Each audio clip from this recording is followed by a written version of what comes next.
Hi, everybody. It's Ken Iverson again, back in Kent, Washington, USA, the great United States of America, the great Pacific Northwest, north of Oregon, west of Idaho, south of British Columbia, and east of the Pacific Ocean. Uh, we are, I'm recording what time is it now? I'm recording at 1:27 p.m. on let's see, on November 23rd, the day after President Kennedy was assassinated 47 years ago. I mentioned that in my previous recording.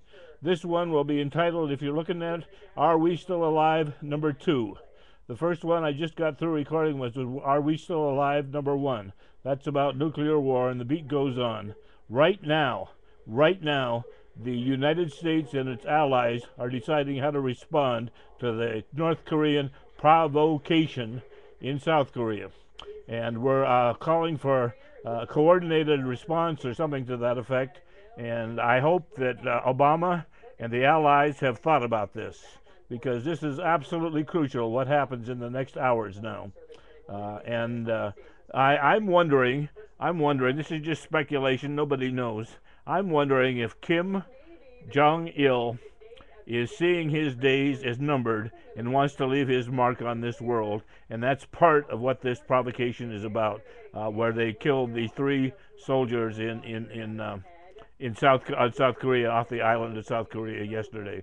I'm wondering if he's feeling his days are about over and he's going to die soon, and he is wanting to leave something to be remembered by. And my God, if he starts World War III, or if we start World War III, we won't be remembered by people here on Earth. We might be remembered, like I said in the Doomsday scenario, we might be remembered by visitors from another galaxy a million years from now who come to Earth and scratch their head and wonder what happened on that day in the 21st century, the early 21st century, 2010, around November 23rd, 24th, 25th. Wonder what happened to extinguish all life on Earth.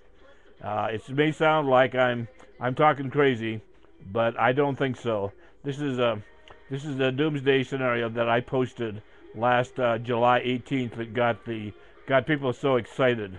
I had one person tell me, the first woman I ever dated in junior high school in 1955, when I was 12 years old? Yeah, 12 years old.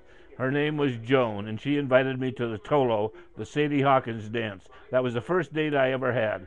Joan lost her husband on August 29th of 2009.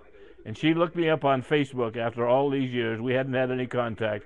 And I led this woman by the hand for I don't know, 6 or 8 months. Every night I'd come home from organizing Peace Day. And I don't mind saying this now, Joan, if you're listening to this. I won't give you her last name because that would incriminate the guilty. I came home every night from Peace Day, organizing and putting it together, and I led her by the hand. And when I posted my doomsday scenario last July 18th, she wrote to me. She had just written a couple of days previously what a great comment I had made about something she was concerned about. She said to me, after I made the doomsday scenario comment, post, she said, "You are Looney Tunes. Keep your political crap off of my site," and she blocked me. I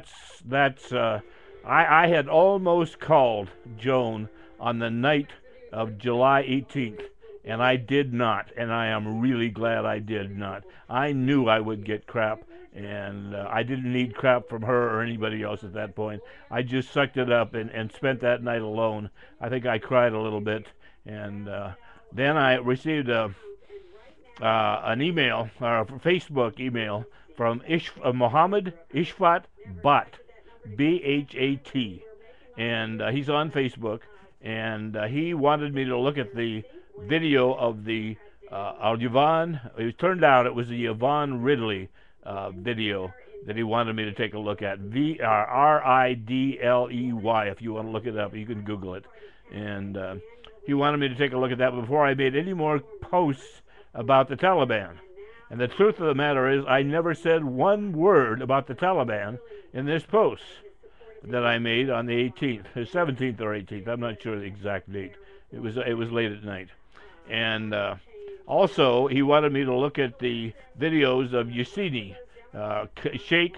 Was it Sheikh Khalid Yashini? Yasina is the way I heard it pronounced or spelled, and I did. And he's an American born in Brooklyn, American born Muslim. I don't know if his parents were Muslim or not, but he is American born, and he speaks English as his first language, and he's a very well-spoken man. And I have yet to talk to him in person. I have yet to talk to Muhammad Ishfat Bak in person, but they were the Muhammad was promoting the Taliban to me. He wanted me to think that the Taliban was really wonderful. And we have so much, but they've had so much bad press in the West here, the Taliban has, that I watched the Yvonne Ridley tape and I thought, this Taliban is not so bad. It's not so bad. And you watch that tape and you decide for yourself. Then two things came up in the preceding months. One was Bibi, the young woman, the young wife of the Taliban husband who had her nose and ears cut off by her Taliban husband at the behest of her Taliban leader. And this was in Afghanistan. And now Bibi was on the cover of Time magazine several months back, and they showed her nose. They didn't show her ears, but now Bibi is in Sherman Oaks, California, having reconstructive surgery done to her nose and to her ears. It'll take about a year. And if I ever meet Bibi, I think I said this before in other videos, if I ever meet Bibi, I want to hug her. I know I can't do that because she's a Muslim woman, but if she would give me permission, I'd love to hug the woman. She's beautiful to me. So anyway, the other thing that turned me off to the Taliban was the murder of the medical missionaries. This was a couple of months ago, and in northern Afghanistan, the Taliban apparently reportedly thought they were proselytizing, and in that part of the world, it's a capital crime to try to convert away from Islam, and they thought they were doing that. And the relatives of the medical workers said that's the last thing they wanted to do. They knew the rules in that part of the world, and they did not proselytize, although they were associated with Christian organizations, some of them. Anyway, so those two things, the three things, the Yvonne Ridley tape made me think the Taliban's not so bad. The press in the U.S. is just giving us a false impression. And then, so I changed my view at that time. And now I don't know. I'm in a quandary. Muhammad, if you're listening to this, if Sheikh Khalid Yashini, you're listening to this, anybody, Muhammad Sheikh, Princess M, anybody who can give me a take on the Taliban that doesn't make them out to be less than glorious, you get in touch with me. Record on YouTube, and I'll look at it, and I'll decide for myself. Because the Taliban doesn't look all that good to me right now, to be quite honest, because of Bibi and the murder of the American missionaries. And we had a chance in the West here, in the United States had a chance to negotiate with the Taliban and end the war in Afghanistan. We had a chance until what's his name, Terry Jones of that small church in Gainesville, Florida. You know the one I'm talking about. He's the one who threatened to burn the Koran, and there was much to do about very little. Well, no, there was a great deal to do about a lot there. That night that he he did say he would burn the Korans on Saturday. This was in Gainesville, and in Florida. And he did not, but it didn't make any difference because the word was out, and around the world, Muslims were rioting in the streets in Kabul and in Afghanistan and in Malaysia, the largest Muslim country in the world, over 1 billion strong, over 1 billion Muslims in the world. And our chance to negotiate, because the Taliban was vulnerable, was gone. Terry Jones took care of that. The Taliban look like milk and honey compared to what Terry Jones was talking about. You do not do that. How would we feel if somebody said they'd burn the Bible And I don't know that we feel as strongly about Christianity as the Muslims do about Islam, but I'm sure that there would be a hue and cry if say Osama bin Laden said we're going to burn Bibles tonight in wherever he is, and he made a video of this. How would we feel? So that's my take on Terry Jones, the Taliban, the burning of the Bibles, the burning of the Korans. I mean, and the chance for peace in Afghanistan. We'll never have another opportunity for like that. We did have the opportunity before Terry Jones got involved with his small church and his stuff and things he had to say. So anyway, how are we doing on time here?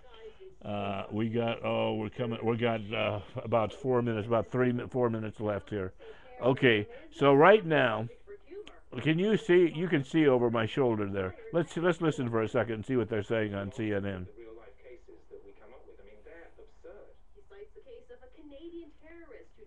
Canadian terrorist, a home detonator. They're talking about terrorism.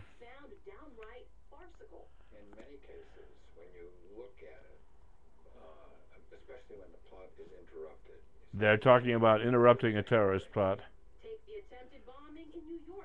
Attempted bombing in New York last spring. Putting together his infernal device in Times Square. Didn't know what he was doing. Fertilizer. There's the so-called underwear bomber. My God, that would hurt. Suicide bombers. Here we go. Before they undertake their mission, AK-47, toy AK-47s.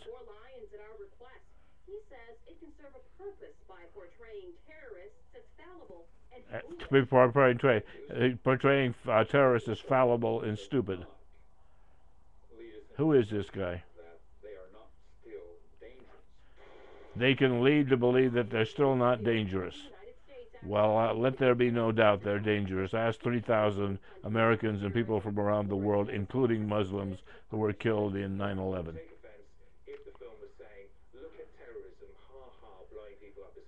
Look at terrorism, blowing people up is funny. Apparently somebody has made a film.